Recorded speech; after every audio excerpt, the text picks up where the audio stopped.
All right, welcome. So this is a new segment I'm testing out. I'm testing the waters how this is going to work. So I wanted to try a new segment on my channel here, and it's called Fish Tanks After Dark, where one I shoot it at night anyway, but you wouldn't know that by the video. But essentially, it's where we talk about controversial topics in the hobby that some people are probably going to love, some people are probably going to hate, but at least bring it to light, talk about it, give some ideas, some information, valid information about those things, and then let people make their own decisions. And so for this first one, I want to talk about something a little different. So if those of you who don't know me, never been to my channel, my name is Dan Connor. I've been in the aquarium fish industry most of my whole life. Not to give my whole bio, but I've been a farmer. I've been on a distribution side. And now I work mostly in the retail side and import side. Where we sell fish retail, direct to consumer. And then I also handle a lot of the importing of fish from other countries as well. So the company, my family's company, we have a wholesale operation. We do retail. We do everything up and down the board. So that's just how we operate. So I've seen a lot of things. I've experienced a lot of things. I've done a lot of things. I've done a lot of things wrong. But today's topic, I wanted to talk about, I think this is the number one problem with the aquarium fish industry and why it has declined outside of this COVID situation. It has been a declining hobby ever since. And it won't be the normal topic you think it might be. So I think if you look at the aquarium industry as a whole and you see people and you see the decline in industry over time, people are probably like, well, it's been computers. Well, kids don't have the attention span. Well, it's a lot of time commitment. I think those are still valid reasons for the decline, but I don't think that is actually the number one reason for the decline. I actually think it's a little different. So I think, and this is just, I wanted to walk through the customer experience of this, and this is where it comes from. And, people are going to get some hate for this, but this is what I think. And this is what I've seen firsthand. And this is all of just recently too. Take that back. Not recently, like I just learned this, but it made a lot of sense. I'm going to pose the question to you like this. How many times does a new hobbyist try before they decide to give up on the hobby? Meaning they've had an issue. How many times? And by the way, I don't have an answer for this. It's very anecdotal, but I guarantee you it can't be very many, right? So when a new hobbyist has problems, how did those problems arise?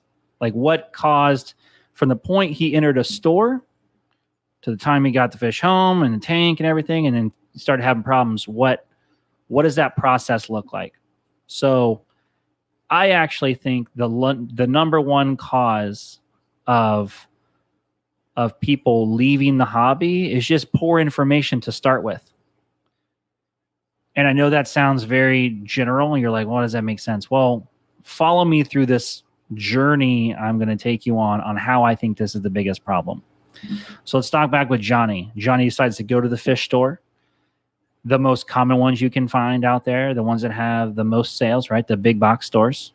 He's like, I want to put a fish tank in there. What can I put together? What size tank should I get? All these basic questions they're asking, right? Because they want to have a fish tank to be cool, right? It's a cool animal, right? They say, oh, well, you can do X, Y, Z. And I'm going to give you an example of somebody who recently came into our store, and this is what they told me. So they were having issues with their fish. They didn't know what was going on. They just got this tank from one of the big box stores. I won't name names. The people were told they could put these three fish in the same 22-gallon tank together. They could put African cichlids, angelfish, and I will say I don't know the last one, but I want to say it was something like tiger barbs, all in the same aquarium. And in my head, and by the way, this was a younger kid, maybe high school age. I don't know age-wise. I'm bad at that, but I felt infuriated for the kid because he didn't know any different. This is just information somebody at one of the big box stores gave him and said, this is okay. Right? And sold him the fish as is. So this fish, so now this kid's got a lot of issues, a lot of problems that he has to figure out how to solve, which is incredibly frustrating when you don't know and people are giving you bad advice, right? So this is kind of where this whole, I don't know how to say this whole talk decided to come about. So I posed the question again, how many times does that kid try when he loses something? Does he keep trying again? Now, if you are let's say you are a big box chain, why does this matter? So let's say he loses a fish, right? This is the outcome. He loses a fish because he lost a fish. Well, how does that work in a big box chain? Oh, okay, I'll just give you credit and then I'll get you a replacement.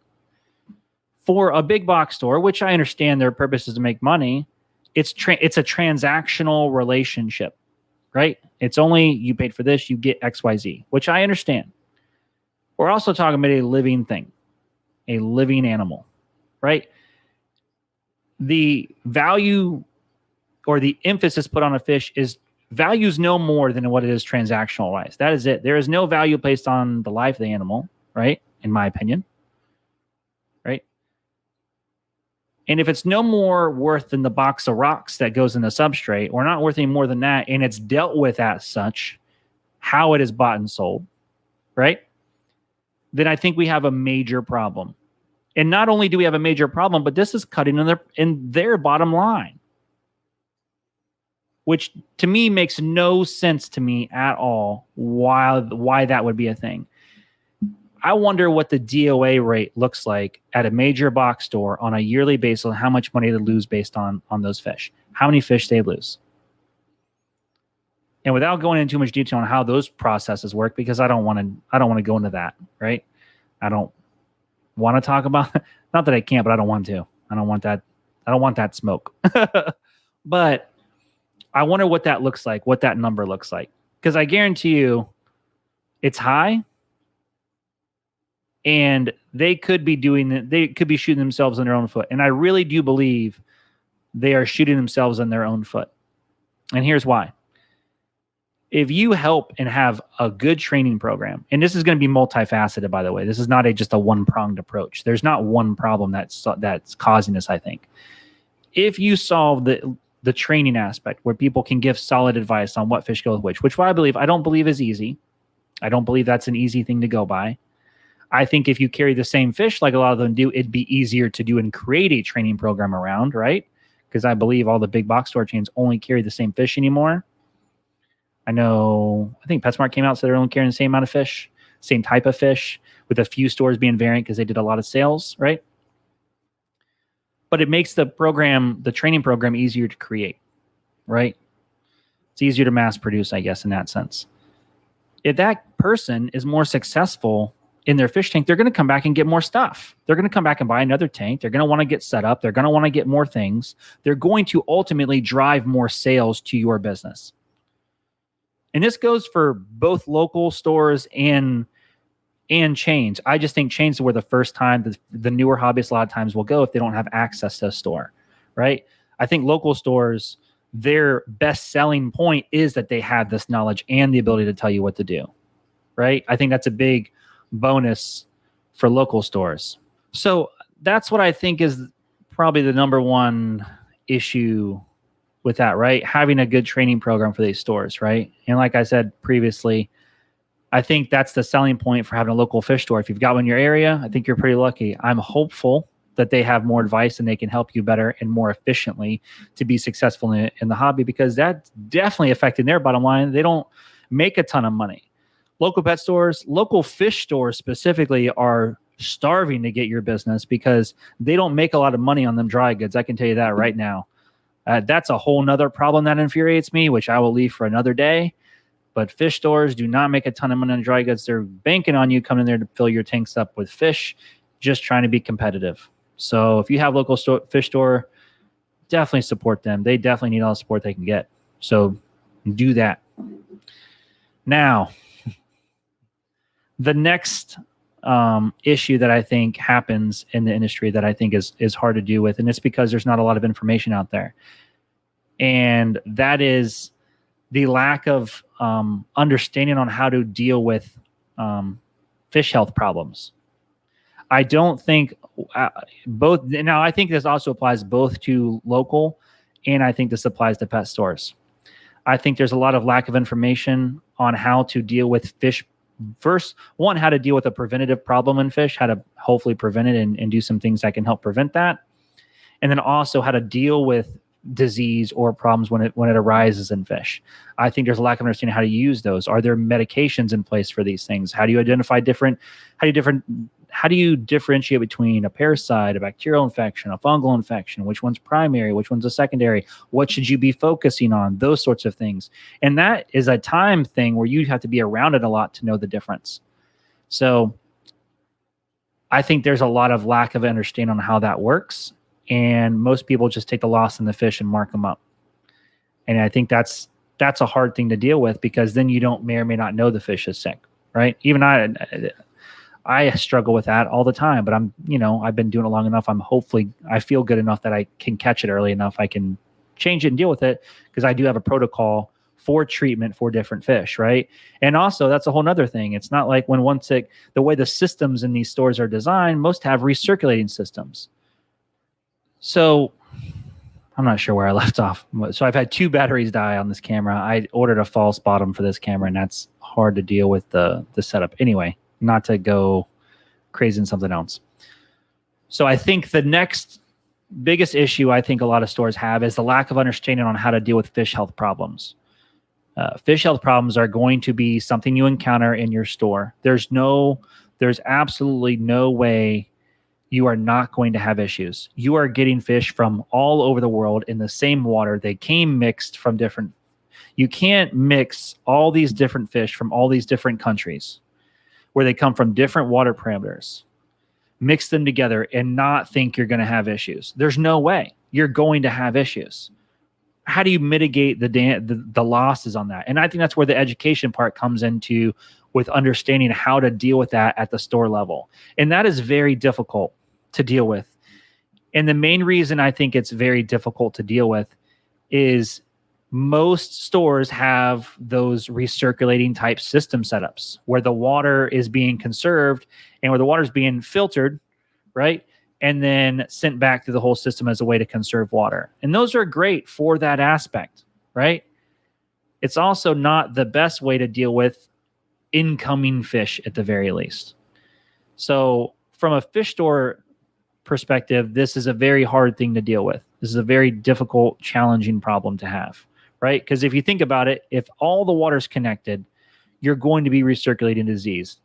Now, before you say, oh, well, they have all this filtration and a UV on it. No, I totally get it, but I would bet my life on it those UVs are not properly maintained. And that's the only thing that's really you're dealing with when you're dealing with those sorts of issues, bacterial issues and stuff like that, parasites. You got to have a UV that works properly, but I would bet my life on it they're not properly maintained, and they're probably not set up even properly for them to be a super effective, right? So what's the water flow look like when it passes through the light? Is the glass on the outside where the bulb's inserted in, is that been cleaned, or is it all algaed up a little bit? All sorts of things can happen with those things. I don't like them very much.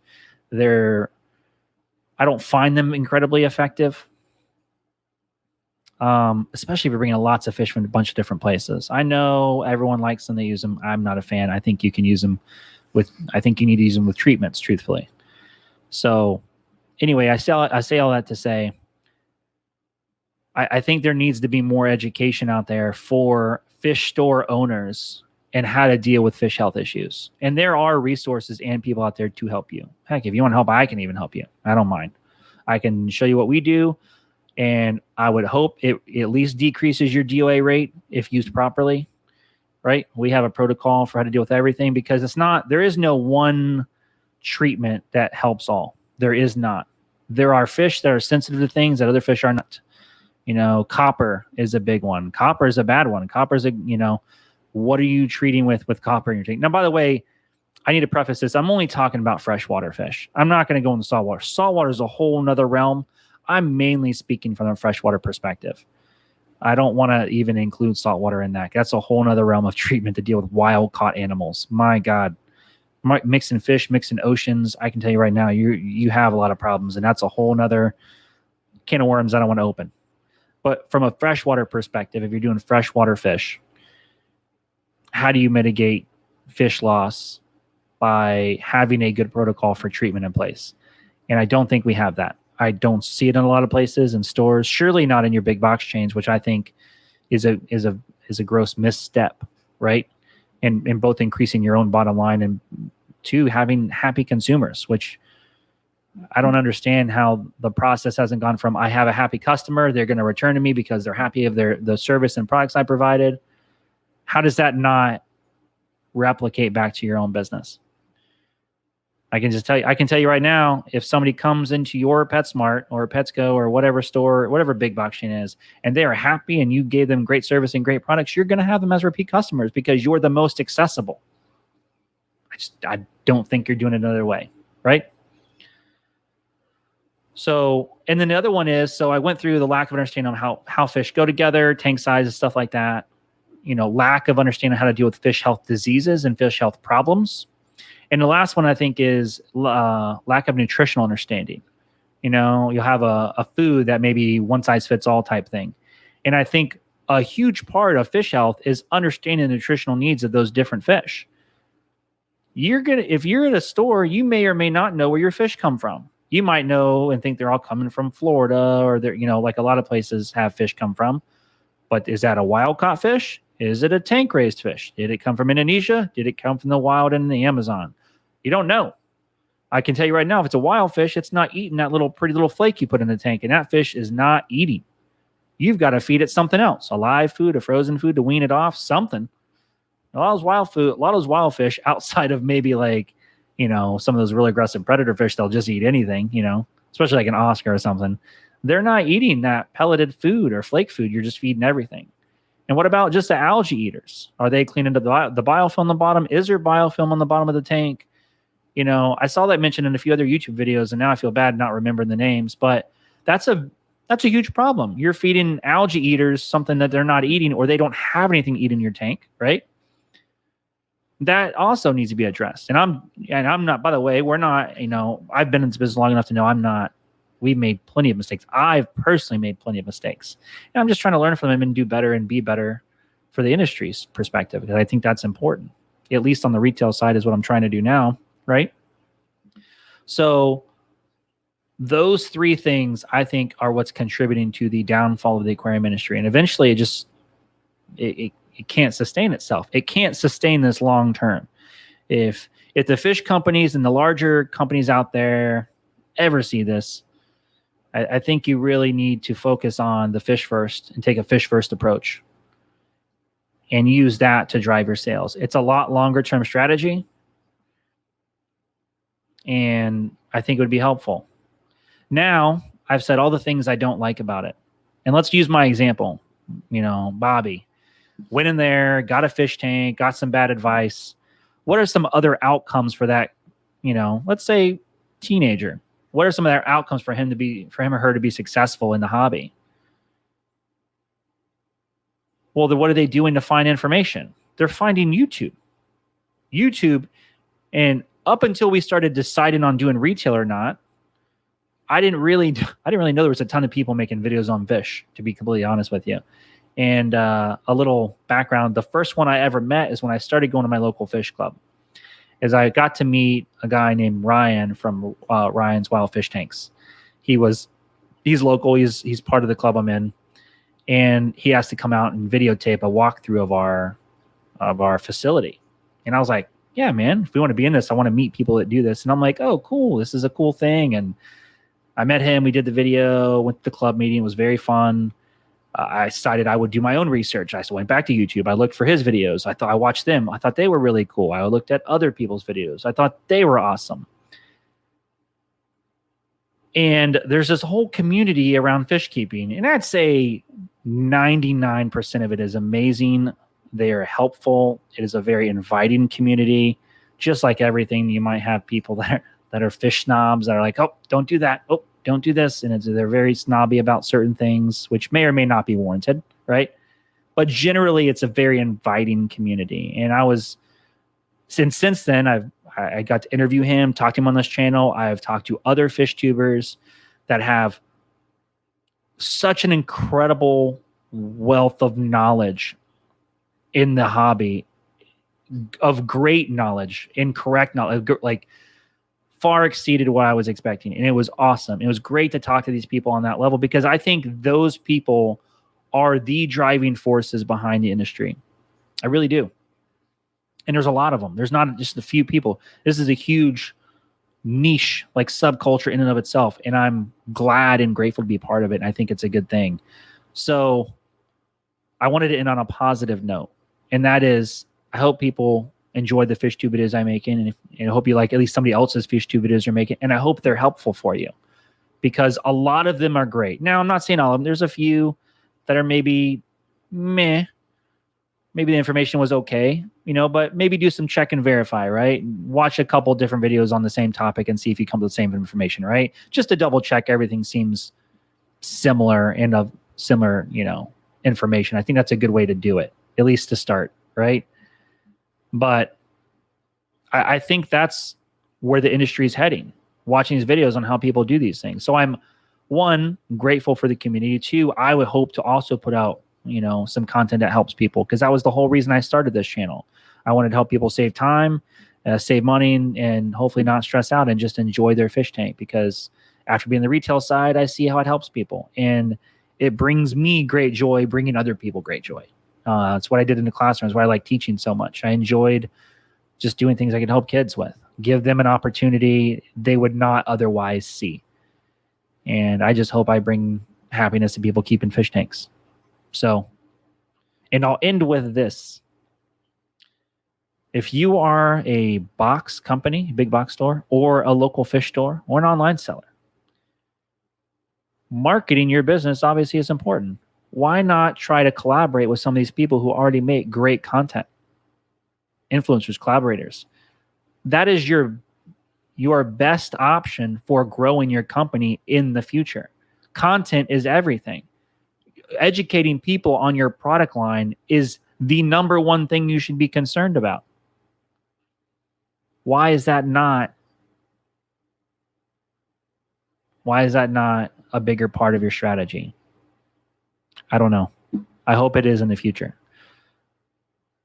So anyway, that's what I got. That's my rant. That's my rant today on the industry. And I hope it was insightful and you see some things that I saw. Maybe you see some things I didn't. If you did, leave them in the comments. Leave me your ideas on what you think. And let's discuss. Let's talk about this in a chat. I'll put the question out on my community page too. So what do you think? Do you think I'm right? Do you think I'm full of crap? Let me know. This is just my thoughts, my opinions. Disclaimer, this is my own thoughts and opinions and not held by my own company. Thanks. I'll see you guys next time. Oh, wait. Let me know if I should do this again. Should I do more controversial topics? I don't know. So let me know. I'm toying around this today. I liked it. I enjoyed this conversation. I enjoyed doing this. So if you liked it, let me know. Thanks. I'll see you guys later.